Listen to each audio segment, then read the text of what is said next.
jaalala.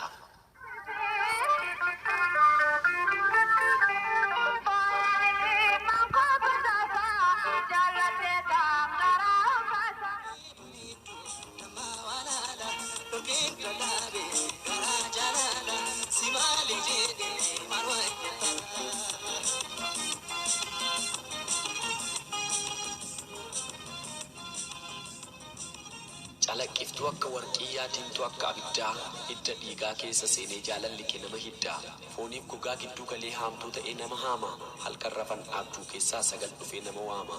miidhagina kee ilaalee hunduu gorora coccobsaa anis si barbaachan joora akkam godheetan si obsaa ati kutaa qaama kootii kalee onneef tiruu koo narraatiin turii nan mukaa akkootu si eessi jiruu koo yoon si dhabe nan maraadha akka jebbii haati duutee kan koo yaannoo waa'ee keetii meenaaf deebis qalbii fuutee gammachiiftuu miira kootii yaashee akka waqtii birraa akkam godheen sidhii saree jaalalli na qabe sirraa bohaarsituu qaamaaf qalbii miidhagduu koo yaa kichuu koo kumaatama jiran keessaa situ naaf ta'e bichuu koo ati gatii jabeettiidha anaaf caalta warqeef meetii inni guddaan qalbiin kiyya si argachuu qofa feeti ati anaaf faaya kooti diyaamandii gatii qaalii hammam akkan si jaalladhu onnee kiyya keessa seenii ilaali siifan kufa siifin seessu siifan eela siifan caba gola keessa onnee kootis bakka guddaa situ qaba dadhabbiidhaaf harkan laadhu siif utaala siifan fiiga wanti amaayyoo dhufellee of nan kenna siif nan dhiiga irraan gadee lafa gabaassi dhaqqabuuf nan gurgura siif qabeenyis nan mararu booqaaf booqee si hin gurgura na dhageessaa jaalallee koo kan yaanni kee na dararu maqaa keef nan wareegama lubbuun koyyuu nan mararu babbareecheetu si uume miidhagina deemsaaf dhaabbii sababa kee miidhamullee dhugaadhaan qabu hangaabbii ati yoomuu anaaf caalta miidhagina faaya lootii kanaan booda nuti tokko ani keedhaati kooti.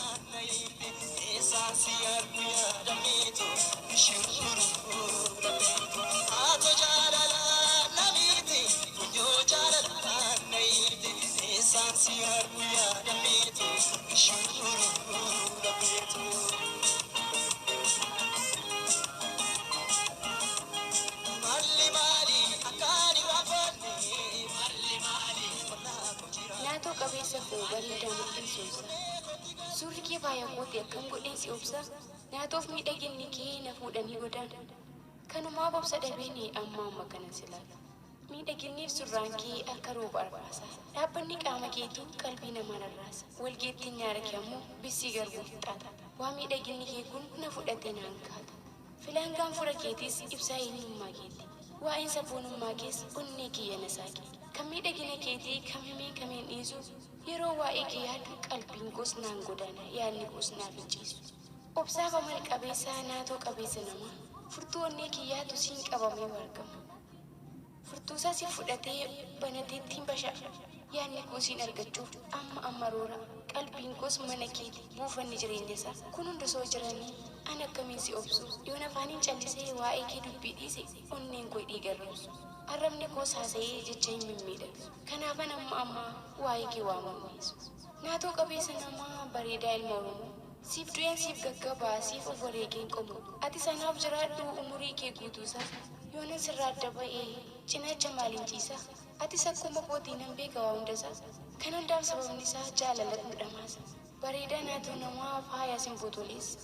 bakka olaanaa qabdaa ati onnee koo keessaa biqiltuu jaalala kees kunuunseen si guddisa jaalala kee kabajeen dallaatti jaaree tiksa atis kan kiyya ta'ee naaf jiraadhaan gadhuma xiqqeessi sitti muufan jecha xiqqoo filadhe usun waa'ee kee kaasee dacheenis baruu ta'ee waa'een kee narraa dhuma usun waa'ee kee kaasee dacheen qalama ta'ee waa'een kee ka'ee dhuma yoomiyyuu sin jaalladha naaf jiraadhaan gadhuma yoomiyyuu anis keetti naaf jiraadhaan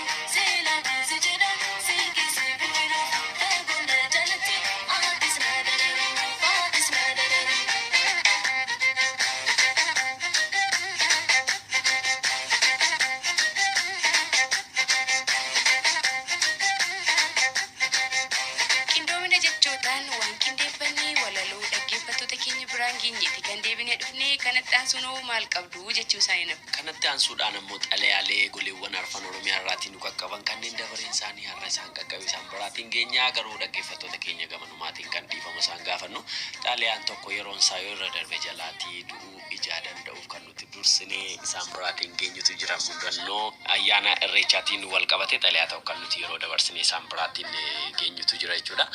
Egaan kanneen yaada nuu kennuu barbaadaniif irraanfatinaa lakkoofsi bilbilaa keenyaa jira 8330 ammoo yaada keessan gabaabinaan nu biraan ga'uu dandeessu. Duwwaa 2211 duwwaa 860 fi 861 immoo toora bilbilaa keenyadhaan yaada keessan nuuf kennaa nu waliin hirmaachaan waliin turaasanii jenna. Imimman jaalalaa kunoona raayyaa asin gargar baay'ee koba kamintaa balle santiya angadera bontu lemuna tindebiu takiti tokotu balle santiya angadera bontu. Maal jedhee akkanii galuun beeku jechi na harkaa waldha eessaa ka'ee eessatti akkan katabee xumurus naaf miti. Sababiinsa albiin abbaan qaree abbaa qalee akkuma jedhamu hojiinan gaariidha jedhee hojjechaa ture. Booddee irra deebi'ee anumaaf mataa dhukkubbii ta'e. Nagaa koos hin daganne akkam jirtu qopheessitoonnii fi dhaggeeffattoonni qophii dambalii jaalalaa. Wanti nuti har'a gaariidha jennee dalagnu yeroo itti boorumsaa immoo miidhaa eelaa bara baraan sammuun keenya hin dagannuutti ta'u ni jiraata. Ofii makoorraa keewwan nan arge. Sababni kanaa immoo waadaa galan eeguu dadhabuudha. Akkas ture yaa dhaggeeffattoota qophii dambalii jaalalaa. Hiriyyaan baay'ee jaalladhu kan baay'ee na jaallatuu fi kan mana barnootaatti wal barree wal wajjinis barachaa guddannee ergasii booddee ammoo yeroo umuriin keenya gara dargaggummaatti dhufurraa kaasnee gara jaalala waliif qabaachuutti yookaan ammoo gara hiriyyaa wal taasifachuutti dhufneen qaba ture. Hiriyyaa baay'ee na jaallatuuf baay'ee na kabaju kan iddoo guddaanaaf qabus ture. Anis akkanuma baay'een jaalladhaan wal jaallachaa yaada boruu keenyas wal wajjiniin mari'achaa erga barnoota haayiskuulii xumurree lamaan keenyayyuu carraa sadarkaa barnoota olaanoo argannee yuunivarsiitii garaagaraa deemnee barachuuf nagaa fi jaalala waliif qabnu waliif hirree kan fuuldura keenyaaf ammoo jireenya gaarii akka wal wajjin jiraannuuf karoorfannee karoora keenya irrattis nu lamaan keenyayyuu waadaa walii seennee gara yuunivarsiitiitti nagaa walitti dhaammannee deemne. Ergachi deemnees bilbilaan wal hordofaa barnoota keenya irratti wal jajjabeessaa waa'ee boruu keenyaas mari'achaa jiruu keenyatti fufne.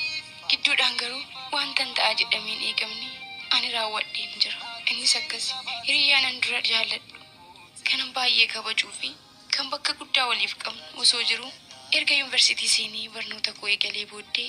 barataa daree koo kan yuunivarsiitiitti daree tokkotti wal wajjin barannurraa gaaffiin jaalalaa naaf dhiyaate. Anis waadaa fi jireenya gara fuulduraatti hiriyyaa koo kan yuunivarsiitii biraa jiru kan ganamummaan wal wajjin guddannee kaayyoo jiruuf jireenyaa kan boruuf waliin karoorfanne osoo hin qabu yaada barnoota koo irratti na gargaara. Isa kana yeroof jaalladheen borammoo kan duraa waliin jiraadhaa jedhuun liqinfameen akka waan ani hiriyyaan qabneef mucaa kaampaasitti daree tokko waliin barannu kan gaaffii jaalalaa naaf dhiyeesseef yaada koo hireen isa wajjin haasaa eegale. Yeroo kanagaa kanan jiruuf jireenya koo irratti muka jigeen kaan ofirratti mure. Hiriyyaanan baay'ee jaalladhuuf kan baay'ee na jaallatu iddoo olaanaa naaf qabu kan dheebuna waliin gara fuulduraatti jiraatu sana dhiisee haasawaa eegaluu kootiin. Anis of goyyomsaa gama lamaaniin gama tokkoon jaalala sobaa daldalaa gama biraan ammoo jaalala dhugaan cinqamaa of goyyomsaa of sobaa isa wajjinis akka waan an jaalladhutti jiruu jaalalaa wajjin haasa'ee yeroo waggaa lamaa yeroon dabarsu xumura waggaa sadaffaatti yookaan ammoo bara eebba keenya waan an hin eegnetu hiriyyaan an kaampaasiitti sobaan jaalladheera na mudate. Innis jecha akkas jedhu ture. Aniifati waggaa lama wal jaallanneerra gara fuulduraattis wal wajjin jiraanna jennee waliin karoorfannee waan jirruuf yeroon fuuldura keenya jiru kun ammoo yeroo murteessaa waan ta'eef anis waadaa siif galeen atis waadaa naaf galtee maatii keenya wal barsiisnee yeroo eebba keenyaa irratti gumii waliif hiinaa yookaan ammoo amartii waliif hiinee waadaa waliif gallee maatiinis akka baran taasisnaa yaada jedhu ture. Durumaan ani jaalala sobaa waanan daldalaa tureef Isa kanas haga guyyaan ga'utti barnoota kooratti ammas gufuu natti ta'uu danda'a. Isaafis akkasuma jedhe yaada sobaatiin tole rakkoo hin qabu jechuudhaan yaada isaaf keessummeessee ammas jiruu sobaatti fufe. Guyyaanis lakkaa'amee waggaan ji'attiinis lakkaa'amee guyyaatti akkuma xiqqaachaa dhufu yeroon isaa yoo ga'u garuu fal'ina harkaa dhibe. Akkan hiriyaa qabuu fi akkan baay'ee jaalladhuu fi inni na jaallatu akkan isa wajjin jireenya koo itti fufuuf waadaa seeneef itti muudhaaf baay'ee rakkadhe. Ta'us kan sodaatan du'aa kan hin oolles du'aa akkuma jedhamu filannoo kan biraa homaayyuu waan hin qabneef ani nama hiriyaa qabdudha. Garuu atis barnoota keerratti akka hin jeeqamne ani hiriyaan wajjin guddadhee waadaa waliif seennee gara fuulduraatti wajjin jiraachuuf wal jaallanneerruun qabaa jedhee hiriyaa koo kanan sobaan yuunivarsiitiitti waggaa 3 qoyyumsaanii turetti himuuf dirqamee jira. Jecha kanatti himuufis sodaa fi leeyyoon na qabatus filannoo biraa waan hin qabneef guyyaa tokko isa wajjin wal argee itti himuuf dirqame. Erga sanaa booddees fuula ijoollee daree kootti bahee dhaabbachuun baay'ee na saalfachiise. Wayitan isaan arguu hundaayyuu dalagaanan hojjechaa ture. Waan baay'ee na saalfachiisuuf isaan wajjin ija guutee haasa'uu, isaan wajjin dubbachuun inumaayyuu du'a natti ta'e.